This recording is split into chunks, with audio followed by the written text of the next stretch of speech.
My girlfriend posted, "Just bought my dream car." It was my car, re-registered in her name using forged signatures. I didn't panic. I just reported it stolen. When she got pulled over and arrested for Grand Theft Auto while her friends were in the car recording for Instagram. Original post I-29 male, discovered the Instagram post while eating lunch at my desk. There it was, Natalie, 27, posing with my 2019 BMW M3. Tease dangling from her manicured fingers. The caption made my sandwich stick in my throat. Finally manifested my dream car into reality. Hard work pays off, ladies. Had her boss babe new whip, BMW life. The comments were flooding in, her friends hyping her up, asking for rides, congratulating her on the purchase. Thing is, I bought that car 18 months ago. Paid $52,000 cash, title in my name, insurance in my name, registration in my name, or so I thought. Natalie and I had been together for 2 years. She moved in with me 6 months ago. Recently, things had been weird. She'd been pushing hard for engagement, talking about building our empire together, posting those toxic positivity quotes about knowing your worth. I'd been clear I wasn't ready for marriage yet. She seemed to accept it, but apparently she had other plans. I immediately called the DMV. After being on hold for 37 minutes, yes, I counted, I finally got through. "I need to verify the registration on my vehicle," I said, giving them the VIN. "One moment, sir. The vehicle is registered to Natalie Winters." My blood went cold. Since when? The transfer was completed last Monday, when I was out of town for a work conference. She'd told me she was sick, couldn't pick me up from the airport. I never authorized any transfer. I never signed anything. "Sir, we have the signed documents on file. If you believe this is fraudulent, you'll need to file a police report." I hung up, pulled up my banking app. The car was paid off. No loans, so at least she couldn't have taken a loan against it. But the registration, she'd literally stolen my car through paperwork. I screenshot her Instagram post. Then I did something that would later prove genius. I went to her profile and screen recorded her Instagram story. She was at a brunch spot with her friends.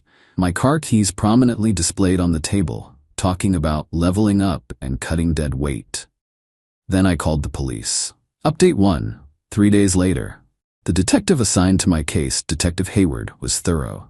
I'd filed the report immediately, providing original purchase documents, insurance papers, bank statements showing I paid for the car, screenshots of Natalie's social media, text messages where she'd asked to borrow the car various times, establishing it was mine. Detective Hayward pulled the DMV transfer documents. The signature was laughably bad, like not even close to mine. She'd also used a fake notary stamp she'd apparently bought online. "This is felony forgery and Grand Theft Auto," he said. "The car's value makes it a serious charge." "What now?" I asked. "We'll put out a bolo for the vehicle. When we locate it, she'll be arrested." I didn't tell anyone. Not our mutual friends, not her family, nobody. Just went about my life. Moved her stuff into boxes in the garage. She hadn't taken much when she left, just essentials, and apparently my car documents from the filing cabinet. Meanwhile, Natalie was living her best life on social media. Daily posts with the car. Videos of her and her friends cruising around, music blasting. One particularly ironic post, "Surround yourself with people who celebrate your wins." Her friend Kelsey commented, "Yas, queen, you deserve this." If only they knew. The entitlement was staggering. She'd literally committed multiple felonies and was broadcasting it to the world. The audacity of thinking she could just take my car by forging papers and I'd not notice or not do anything about it. Day 2 after filing the report, she texted me, "Hey babe, been thinking, maybe we rush things, can we talk?" I didn't respond. "I know you're hurt about me needing space, but we can work through this." Still nothing from me. Stop being immature. At least respond. I screenshot everything and forwarded to Detective Hayward. He told me not to engage, don't tip her off. The hardest part was watching her mom comment on the car photos. "So proud of my baby girl, working hard and achieving dreams." "Lady, your baby girl is a felon." Update 2, 1 week later. The arrest video is probably viral by now, but let me tell you the whole story. It was a Thursday afternoon. According to what I heard later, Natalie decided to take her 3 closest friends on a beach day trip. They were documenting everything for Instagram, of course. Qley was recording from the passenger seat. 2 other friends in the back, music pumping, everyone singing along. They were about 10 minutes into the drive when the lights came on behind them. The Instagram live video, which someone saved and sent me, shows everything. Natalie pulling over, confused. Was I speeding? I wasn't even speeding. The officer approaches. License and registration, please. Natalie, still not getting it, hands over her license and the fraudulent registration. Ma'am, step out of the vehicle. What? Why? I wasn't doing anything wrong. Ma'am, step out of the vehicle now. The camera's shaking as Qley tries to film. You can hear Natalie getting increasingly agitated. This is harassment. I know my rights. Ma'am, you're under arrest for grand theft auto and forgery. The scream she let out. The absolute scream. This is my car. I have the registration. The registration you fraudulently obtained. The owner reported this vehicle stolen. And then, this is the best part, she says, that bitter asshole. Just because I dumped him. Way to admit you knew who the real owner was, Natalie. Her friends are freaking out. Qley's shouting, we're recording everything. Police brutality. Ma'am, please stop recording and step out of the vehicle. You'll need to find alternate transportation. They had to get an Uber. 3 girls standing on the side of the highway, waiting for an Uber while their friend gets arrested. The Instagram live cut off, but not before catching Natalie in handcuffs, ugly crying about how this was all a misunderstanding. My phone exploded about an hour later. Mutual friends, her family, everyone who'd seen the arrest on Qley's Instagram. Her mom called me 15 times, finally answered on the 16th. How dare you have my daughter arrested? Over a car. She stole my car, Diane. She forged my signature, used a fake notary, and illegally transferred ownership. She said you gave it to her. I have text messages of her asking to borrow it dated after she supposedly owned it. Why would she ask to borrow her own car? This is vindictive. You're ruining her life over a breakup. She ruined her own life when she committed multiple felonies. Diane hung up on me. Then came the flying monkeys. Natalie's whole squad started blowing up my phone and social media. Qley, you're really gonna have her arrested over a car you weren't even using? I use it every day. She stole it while I was on a business trip. She's facing prison time over a stupid car. She's facing prison time over grand theft and forgery. That was her choice. Her friend Becca tried a different approach. She's really sorry. Can't you just drop the charges? She'll give the car back. That's not how criminal charges work. The state presses charges, not me. But you could tell them you don't want to prosecute. Why would I do that? She committed serious crimes. The entitlement was unreal. They genuinely thought she should face 0 consequences for stealing a $52,000 car. Update 3. 2 weeks later.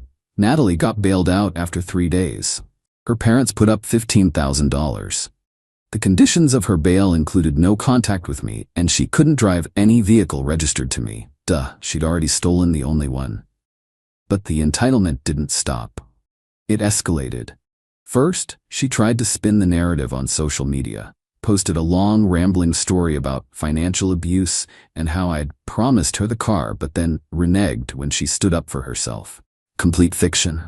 The comments were mixed. Some of her friends bought it, but others were skeptical. Wait, so did he give you the car or not? Why did you get arrested then? Girl, forging signatures is serious. She deleted the post after an hour. Then came the truly audacious move. She had her new boyfriend, already had a new boyfriend, contact me. This dude, Landon, called me from her phone. Hey man, this is Landon. I'm with Natalie now. Okay? Look bro, she made a mistake. She's really broken up about this. Can't you just let it go? Let me get this straight, I said slowly. You're calling me to ask me to drop felony charges against your girlfriend who stole my car while using her phone, which means she's violating the no contact order? Silence. That's another charge, by the way. Violating a restraining order. He hung up immediately. I called Detective Hayward, reported the violation. Natalie got arrested again that night. Landon was at her apartment when they showed up. According to the police report, she tried to claim Landon called me without her knowledge, using her phone without permission. While she was sitting right there, the bail got revoked. She spent another week in jail before her parents could get a new bail hearing. This time, it was $25,000, and the judge warned her one more violation would mean staying in jail until trial. Her mother Diane tried once more to intervene, showed up at my apartment. "Please, Derek. She's learned her lesson. This is destroying our family." "Diane, she stole my car. She forged legal documents. She committed fraud. She's just a girl who made a mistake. She's a 27-year-old woman who committed multiple felonies. The lawyer says she could get 2 to 5 years. Then she should have thought about that before committing grand theft auto." Diane actually dropped to her knees. "I'm begging you, please, tell them you made a mistake. Tell them you gave her permission. You're asking me to commit perjury to save your daughter from the consequences of her crimes? I'm asking you to have mercy." Where was Natalie's mercy when she was posting all over Instagram with my car, telling everyone she bought it? Where was her mercy when she was calling me bitter and pathetic to her friends? She made her choices. I had to threaten to call the police to get Diane to leave. Update 4. 1 month later. The preliminary hearing was last week. I had to testify. Natalie sat there in her jail outfit. She'd been locked up again after sending me an email titled, "You win," with a long rant about how I'd ruined her life, another bail violation. The evidence was overwhelming. The forged signatures. The handwriting expert said it was amateurish at best. The fake notary stamp she'd ordered from a website, they had her credit card records. Her social media posts claiming she'd bought the car, text messages between her and Qley planning the whole thing. Qley had flipped and provided them to save herself from conspiracy charges. Yeah, turns out Qley knew the whole time. The texts were damning. "Qley, are you sure this will work?" Natalie. "DMV doesn't verify signatures. It's easy." What if Derek finds out? He won't, and even if he does, possession is 9/10 of the law. That's not how that works, lol. Whatever. He owes me anyway. I've been his girlfriend for 2 years. I deserve something. The prosecutor also revealed Natalie had searched how to forge signatures, penalty for forging car title, and can you go to jail for stealing boyfriend's car on her laptop. She'd literally Googled the crime before committing it. Her lawyer tried to argue it was a misunderstanding between romantic partners, and that I'd given her implied permission to use the car. The judge almost laughed. "Counselor, implied permission to use a vehicle doesn't extend to fraudulently transferring ownership." The judge ruled there was sufficient evidence for trial. Natalie started sobbing. Her mom started wailing in the gallery. Her dad just looked defeated. As I was leaving the courthouse, Landon, the new boyfriend, approached me. "Dude, you destroyed her life over a car." "She destroyed her own life when she stole my car. She was going to marry you. She thought what's yours was hers. We weren't even engaged. And that's not how property law works." "You're heartless." "I'm heartless? Your girlfriend stole $52,000 from me and you think I'm the bad guy?" He tried to get in my face. Security intervened. He got banned from the courthouse. Update 5, 2 months later. Natalie took a plea deal. Her lawyer finally convinced her that going to trial would be worse. The evidence was too overwhelming.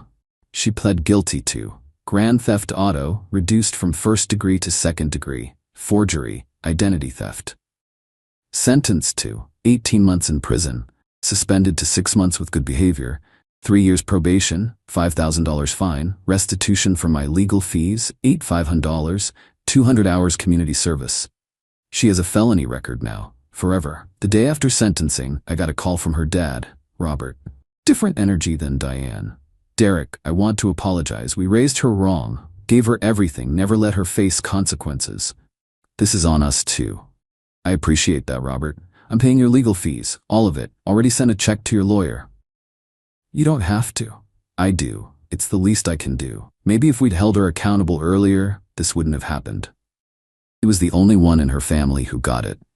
Meanwhile, social media was still popping off. Natalie's friends were doing a Free Natalie campaign that went nowhere. Qley posted about how the system is broken, and it's criminalized relationship disputes. Someone with common sense commented, "She literally stole a car and forged documents. That's not a relationship dispute, that's a felony." The best part? Remember all those Instagram posts of her with my car? The prosecutor used every single one as evidence. Her boss babe posts became exhibits in her criminal case. She played herself. I got my car back, obviously. Had to pay to get it out of impound, but insurance covered it. Still drives great. Sometimes I pass places where she took those photos, and I just shake my head. The entitlement never stopped, though. Even after conviction, she had Kelsey post a message from Natalie. "I hope Derek is happy. He got his car in his revenge. I loved him, and this is how he repaid me." I guess some people can't handle a strong woman who goes after what she wants. Going after what you want equals stealing, apparently. Final update, 6 months later. Natalie got out after 4 months, good behavior. She had to move back in with her parents because, surprise, having a felony record makes it hard to get an apartment or a job. Apparently, even the MLM schemes she used to push don't want felons as consultants. I ran into Kelsey at a coffee shop last week. She tried to duck out, but I was between her and the door. "Derek, Save it, Kelsey." For what it's worth, I told her it was stupid, but she was convinced you just let it go. Why would she think that? Because she said you were weak, said you'd never have the balls to actually do anything about it. I laughed. How'd that work out for her? Kelsey shrugged. She's working at a call center now, has to take the bus, posts motivational quotes about rising from the ashes and stuff. Still entitled? Worse, now she thinks she's some kind of martyr. Says the system is rigged against women. The system that gave her multiple chances, plea deals, and reduced sentences? Yeah, that system. We parted ways, haven't heard from any of them since. The other day I got a notification that someone viewed my LinkedIn. It was Natalie. She didn't connect or message, just viewed. I checked hers out of curiosity. She'd listed her time in jail as a sabbatical for personal growth. The entitlement truly never ends. But here's the thing. I'm good. Like, really good. The whole experience taught me massive lessons about red flags, boundaries, and standing up for myself. I dated someone new for a few months, didn't work out, but that's fine. I'm not rushing anything. My credit's intact, my record's clean, and I still have my car. Hey? She's a convicted felon working at a call center, living with her parents at 27, taking the bus, and calling it a journey of self-discovery on Instagram. Sometimes karma doesn't need any help. But when someone commits felony grand theft auto and documents it on social media, well, then karma just needs you to make one phone call to the police. To everyone who messaged saying I went too far, she stole a car through forgery. That's not a mistake, that's a crime spree. If someone steals $52,000 from you, are you just gonna shrug it off? Didn't think so. And to anyone in a relationship with someone who shows signs of entitlement, those little comments about what's yours is mine, the pushing for access to your finances, the anger when you set boundaries, pay attention. It escalates. Natalie didn't start at grand theft auto. She started with small boundary violations I ignored. Never again. Oh, and the BMW? Still drives like a dream. Sometimes I take the long way home just because I can. In my car, that I bought. That's registered to me. Legally. Peace out, Reddit. Edit, since everyone's asking. No, I didn't get back with her. No, I don't feel bad. Yes, I'd do it again. And yes, the car now has a GPS tracker, steering wheel lock, and hidden kill switch. Not taking any chances.